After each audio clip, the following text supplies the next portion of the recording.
Coming up, Ireland's former president describes her journey. Where did I get my early interest in human rights? It was from growing up wedged between four brothers. So of course I had an early interest in human rights, equality, using my elbows. Mary Robinson, former UN High Commissioner for Human Rights, discusses women's rights, the ethics of climate change, and much more. It's just ahead on Global Ethics Forum. Ms. Robinson first rose to prominence as an academic, later becoming a barrister, winning landmark cases on behalf of marginalized people against the prejudices of the day. It wasn't long before she became a member of the Irish Senate, and shortly thereafter shocked the Irish political system when, in defying the odds, she became the first woman president of Ireland. Soon thereafter, she accepted Kofi Annan's invitation to join the UN as Commissioner for Human Rights. The interesting thing is that the words human rights don't mean the same thing in any audience, even a distinguished audience like this. When you hear the words, some of you immediately think of the agenda of Amnesty International, Human Rights Watch, etc., no torture and that. Not too many in this part of the world think of rights to food and safe water, health, education, and human dignity, and the fact that everyone has duties to the community, which is also in the Universal Declaration of Human Rights. Where did I get my early interest in human rights?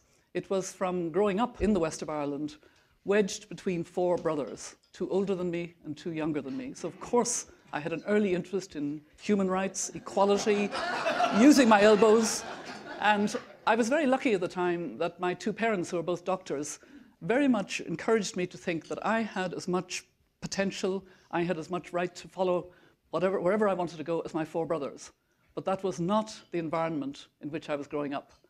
That was an environment where women knew their place. It was very clear that girls could not be altar boys, could not be priests. Women had their special place in the home rather than outside it, unless you either had great talent as a singer or a writer, then you could rise above this containment, or you could become a nun.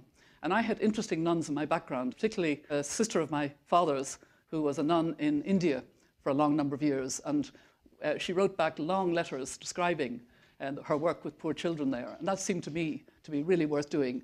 So I decided at the end of my 6 years in the Catholic boarding school of the Sacred Heart Nuns in Dublin that I would go to the Reverend Mother and say that I wanted to become a nun.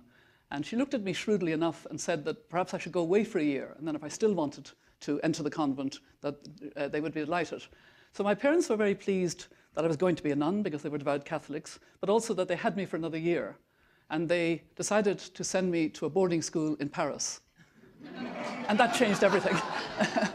And then I decided to study law and followed my two brothers who were already studying medicine to study law in Trinity.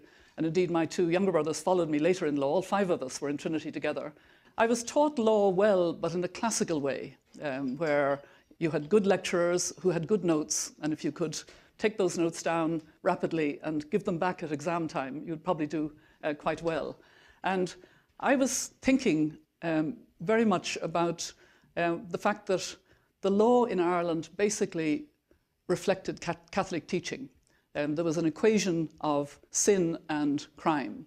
So in 1967, having forced myself to debate, because I was quite shy, and I took part in debating occasions and went out of my way in order to get over that shyness and to be able to stand on my feet and talk. And then I was elected as auditor of the Law Society, and I was the first female student to be elected. And I chose as the subject of my inaugural address, law and morality in Ireland. This was in 1967. And I called for the legalisation of family planning, the removal of the ban on divorce that was in the Constitution, that homosexuality between consenting male adults should not be a crime, and that suicide should not be a crime. And there was a moment of silence when I finished my speech, and then there was quite a lot of applause, and nothing really happened at that time. That was what students did, I think people thought, but still it was unusual, I think, at the time. And I was lucky enough then to get a fellowship to Harvard University. And I always say that that year in Harvard, 1967 to 68, was an incredible year that both changed me and gave me a new confidence. It was a time when my contemporaries were questioning what they considered an immoral war, the Vietnam War. My contemporaries were talking about poverty programs in the south of this country, the civil rights movement in the south of this country. Martin Luther King was assassinated in April, and just after I graduated, Robert Kennedy was assassinated. And the thing that had the most impact on me was the fact that young people were doing so much. Unlike in Ireland, where young people knew their place and you didn't speak up, or you didn't interrupt adults, or you didn't take on responsibility, you waited. But young people weren't waiting. They were saying, we must do things, and we must be prepared to make change. So I came back to Ireland imbued with what my husband-to-be, who'd been in law school with me, Nick, called Harvard humility. And that caused me to stand for the Irish Senate in an election which took place in 1969 and to be elected at the age of 25 as a member of the Senate, breaking the tradition that it was elderly male professors who were elected to the university seats. And I was elected, obviously, with a platform, and top of the platform was to change family planning law in Ireland. I saw it as a very simple idea because the law wasn't in conformity with reality. Reality was that married women needed a doctor's certificate to get the contraceptive pill. And we used to joke that it must be the Irish weather, that so many married women needed the doctor's certificate for their cycle regulation problems. And it also wasn't against the law to use a condom, but it was against the criminal law to either buy or sell a condom. So analysing that, clearly an amendment of the criminal law was appropriate. And I completely underestimated the reaction. I had tapped into something that Irish people at the time, especially Irish legislators, did not want to talk about. And the bill was never published. I think it's the only example of a bill that was never published, never given a first reading in our parliamentary system. Of course, the text was in the newspaper, so everybody knew what was in it. And I was denounced from pulpits. The Catholic Archbishop at the time, Archbishop McQuaid, said that such a measure would be and would remain a curse upon the country. And there was a headline the following day in the Irish press saying, "A curse upon the country." Gradually, the law was changed in Ireland, and I was still a member of the Senate until 1989. But my law practice was so interesting. I had joined chambers in London. We had 3 children, and I really saw that I'd probably achieved as much as I could in the Senate, and so I retired. I didn't stand again in 1989, and I saw my future as being very much as a lawyer. And then on Valentine's Day 1990, a Labour Party friend of mine, John Rogers, came to see me about what I thought was a personal problem or something, the way he described it on the phone. Could he see me about something? And he said that the Labour Party would like to nominate me as a candidate for presidency of Ireland. There had already been 6 presidents, either elected or appointed by acclamation, if you like. The Labour Party decided to contest the election, but being the smallest of the 3 parties with enough seats in the Parliament to be able to nominate, it was quite clear that anybody nominated by the Labour Party wasn't going to win. In fact, the way you know in Ireland what your odds are, of course, is the Irish bookmakers. And the odds posted for me when I was nominated, and I was the first nominated, were 100 to 1 against. So, but actually, I had been fascinated when I read again the provisions of the Constitution, which I'd up to then largely ignored, relating to the presidency, and that oath of office to serve the people of Ireland. And somehow I realised that my predecessors had performed well as formal heads of state, both internally and serving Ireland abroad, but had not actually had a relationship with the people of Ireland, except on very rare occasions with red carpets and a band and very august. And I had had an opportunity during the presidential campaign to see what was happening in 1990 in Ireland, the amount of local community self-development, the way in which the word meitheal, which is an Irish word that's somewhat like Ubuntu in sub-Saharan Africa, it comes from our agricultural background. And when I was growing up in Mayo, I would go out on house calls with my father as a doctor, and I would see all the farmers coming to one field with the one tractor these 2 days, and then moving to the next field. And if that farmer was sick, those fields were still done. That was the spirit of meitheal. And I had seen that this was very much the kind of mood at the time in 1990 in Ireland. And I felt that an elected president should be very close to all of these issues and could really serve in a complementary way to the political power, both locally, nationally, and internationally. And when I was elected, in the moment of the election and the excitement of the result, I thanked in particular the women of Ireland, because although I was elected by men and women, because the whole population that could vote was voting, I knew that a very significant number of wives had gone out without telling their husbands and voted, or daughters had gone out without telling their fathers. And at the same time, I also said that I would put a light in the window of my official residence for all of those who'd had to leave Ireland, who'd had to emigrate. And I completely underestimated the power of that light, but it taught me that as a non-executive president, symbols would be important. The symbol of shaking the hand of friendship with the communities in Northern Ireland, and indeed going to Republic in West Belfast and controversially having to shake the hand of Gerry Adams, but nonetheless helping to create a climate of peace. What was more difficult for me was how I was going to fulfill my inaugural address saying that I wanted on behalf of Ireland to play a role internationally. And that just came about. There was a terrible crisis in Somalia, as many of you will remember, in 1992. And I was asked by the Irish aid agencies, Concern and Trócaire, and would I go to Somalia and draw attention and go to the United Nations and draw attention to what was happening. And Nick and myself went to Somalia, and it was very shocking to see the long queues at the feeding stations, the difficulty of the food getting there because of the fighting warlords. I spoke to both warlords at the time. We travelled to Mogadishu, to Baidoa, etc. We saw the injuries from the conflict, the displaced people, and so on. And I was very affected by it and came to the United Nations and spoke to Boutros Boutros-Ghali, the Secretary General at the time, and that led to follow-up, some of it for this country, not very happy follow-up of trying to help Somalia at that time. And 2 years later, in 1994, after the genocidal killing, I was the first head of state to go to Rwanda. Again, saw the aftermath of a killing of that kind, which you never forget. And in 1995, I was invited to represent Ireland at the 50th anniversary of the United Nations. And I sort of knew that these occasions are rhetorical occasions when people make wonderful speeches. So I decided to go back to Rwanda and try to bring the suffering and the huge burden on the Rwandan government of its prison population, of its post-genocidal situation, to the table, if you like, which I did both in a speech in Yale and also my 7 minutes in the United Nations. And I stuck to my 7 minutes and still got the message across. I didn't seek a second term as President of Ireland, and I was actually wondering what I would do after the 7 years when the first High Commissioner for Human Rights, José Ayala Lasso, resigned suddenly to go back to Ecuador to become Foreign Minister. And I kind of heard a rumour at the time it was because the job was just impossible. And when I told the Irish government that I would very much like them to support my candidature as High Commissioner for Human Rights, I was warned. You know, the office is small, it's underfunded, it's difficult.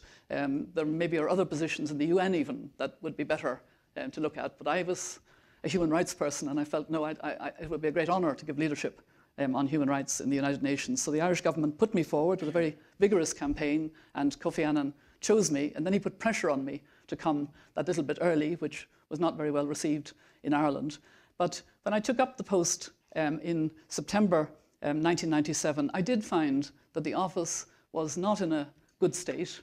There was great pressure because the July reform package of the UN had given the Office of High Commissioner a new status as part of the 4 executive committees to mainstream human rights throughout the UN system.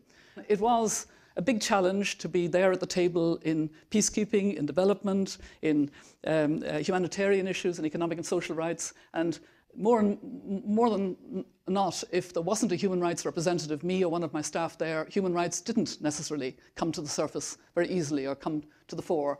And there were so many other pressures. The treaty bodies felt they were understaffed. The special rapporteurs felt that the conditions under which they had to travel were very difficult.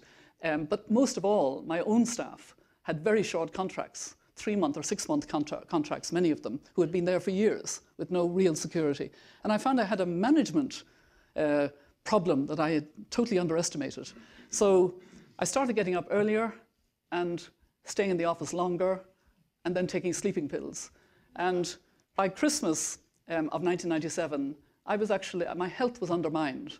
And when I arrived home, I was not in a good place. Actually, it was a brother of mine who was a doctor who came back from New Zealand who said exactly the right thing, brother to sister. He kind of said to me, you know, Mary, you better watch it or you'll be in breakdown territory. And I didn't like a brother saying that to me, so I pulled myself together, threw away the sleeping pills, and more or less took time in our home in the west of Ireland to take walks, just steady myself. And when I came back, I realized there's a hard job to do to build up the office, but we got to do it. And also, the way in which I'm going to try to fulfill this job is to not have the power of a big stick or anything, but to go where the victims of human rights were suffering and bring back their stories. And so for the 5 years, as it turned out, I went to the places where there were very severe violations of human rights. I remember going to Chechnya and coming back during the Commission of Human Rights, as it was called then, and the Commission passed a resolution against the Russian Federation, the first resolution against a P5 country, which was very significant.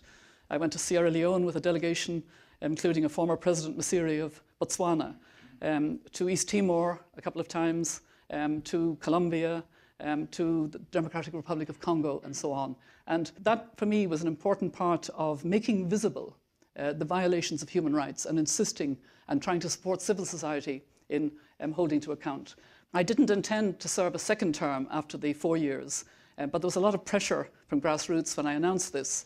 So I discussed with Kofi Annan, and we agreed that I would serve 1 more year. And meanwhile, during that year, 2001, we were preparing for the most difficult task, the World Conference Against Racism. And as many of you will know, that was very controversial. Ultimately, the United States and Israel withdrew before the end of the conference because of the language in square brackets, which was anti-Semitic, which was unacceptable to them. And I kept emphasizing that we would get that language out, that we had to get that language out before the end of the conference. There had been 2 previous attempts to have a successful World Conference Against Racism, and they'd failed, and I was determined. And thanks in many ways to the European Union, to Louis Michel, the Belgian chair of the European Union at the time, Europe stayed, Canada stayed, and we did get a text that was free of all that language. And actually, Shimon Peres, the foreign minister of Israel at the time, said, that's great, Israel has won, there's nothing in that language that would trouble us. And that was on the 8th of September, 2001. And I went for a short holiday to the west of Ireland, and on the 11th of September, I, like all of us in this room, remember where we were for the terrible attacks in this country. And that, of course, made the issue of support for human rights much more difficult. It wasn't just that I had a mandate to ensure that the United States, as all other countries, would uphold its commitments under the Covenant on Civil and Political Rights and the Convention Against Torture, but when the United States dipped its standards, this had a bad knock-on effect in other countries. And so it was a very difficult year. And I came to New York and spent 8 years based in New York with colleagues in the Aspen Institute in Washington and with colleagues in Geneva, focusing on promoting economic and social rights in African countries. And I was traveling to a lot of African countries during those 8 years. And I heard over and over again what I called the "ah, but" sentence. Ah, but things are so much worse. Ah, but it's so much harder now. And it was all to do with changes in the weather, changes in the climate shocks, longer periods of drought and flash flooding. It was undermining poverty, undermining livelihoods. In Liberia, Ellen Johnson Sirleaf would say to me, when I was growing up, we had predictable rainy seasons. That's not true anymore. We don't know when the rainy season will come or for how long. I can't mend my roads. It's really very serious. So I returned to Ireland and established the Mary Robinson Foundation Climate Justice.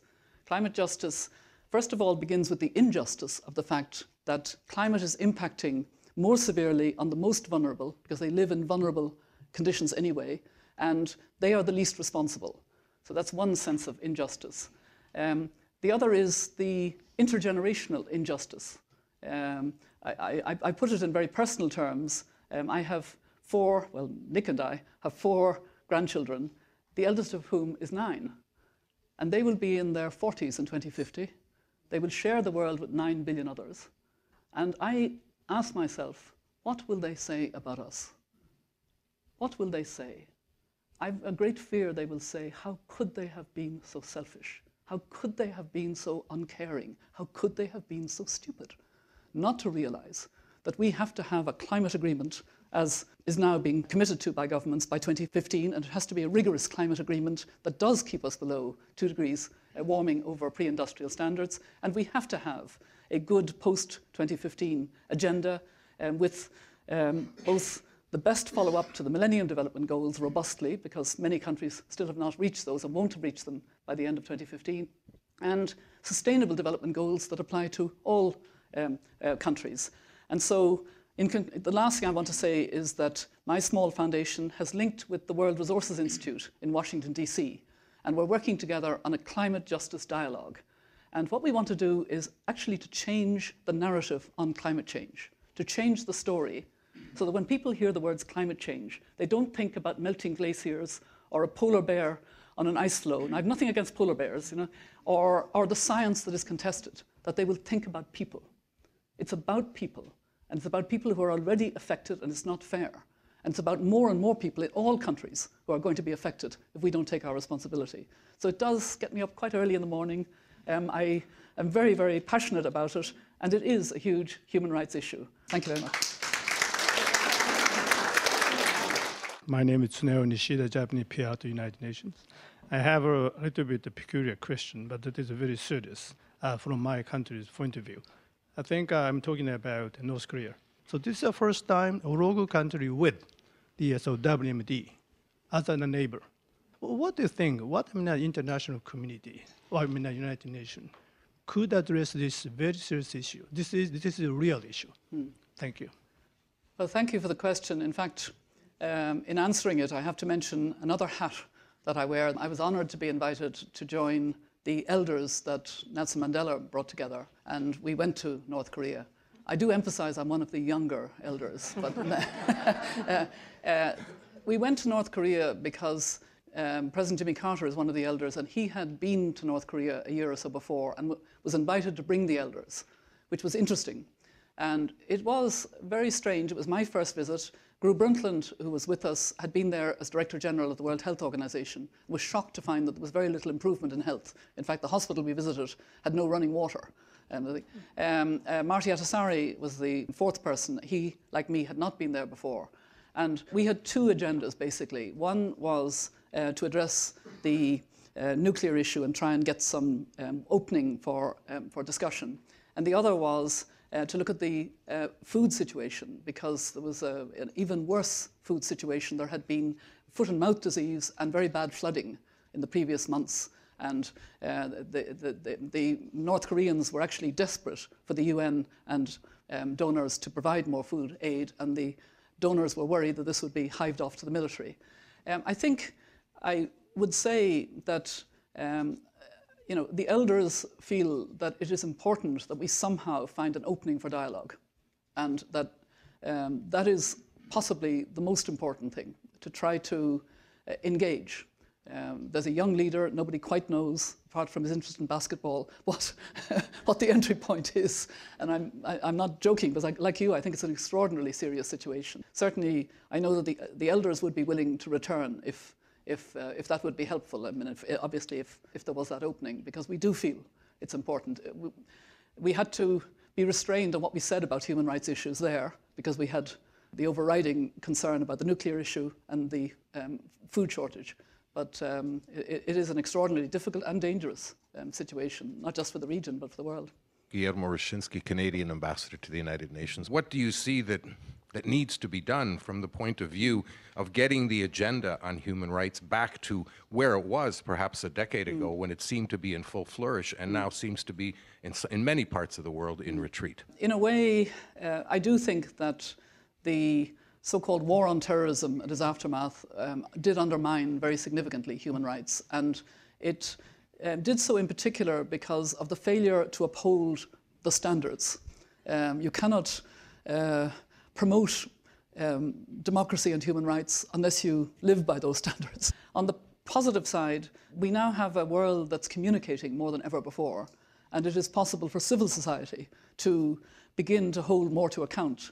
And something that you may not have expected me to mention in responding to your question, I take a lot of sort of hope from a recent move of the Human Rights Council, a unanimous move of the Human Rights Council to support the UN guiding principles on business and human rights that Professor John Ruggie had put forward, because the private sector is so important now in our world and in different countries. And that framework has said very clearly that governments have a duty to protect people from violations of their human rights by corporations, that all corporations have a responsibility to respect all human rights, and that we need better remedies. And to have the Human Rights Council unanimously endorse that is the beginnings of being able to broaden that sense of responsibility. Ultimately, the problem with human rights, as we all know, is implementation. And the way to get implementation is to have governments and the corporate sector now held to account. And the way that that happens is, by and large, civil society. So I think we need to continue the struggle of human rights, but also very much in the emerging economies with their middle class, that they will sort of take hold of the need for shared values, and that they are the values of human rights, and that their government in the Human Rights Council does subscribe, but it's not implemented on the ground. Thank you for taking us on this journey. Really, it's been wonderful. Thank you.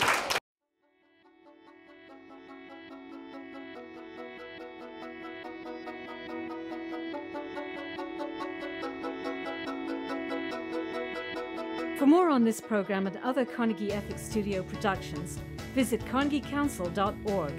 There you can find video highlights, transcripts, audio recordings, and other multimedia resources on global ethics. This program is made possible by the Carnegie Ethics Studio and viewers like you.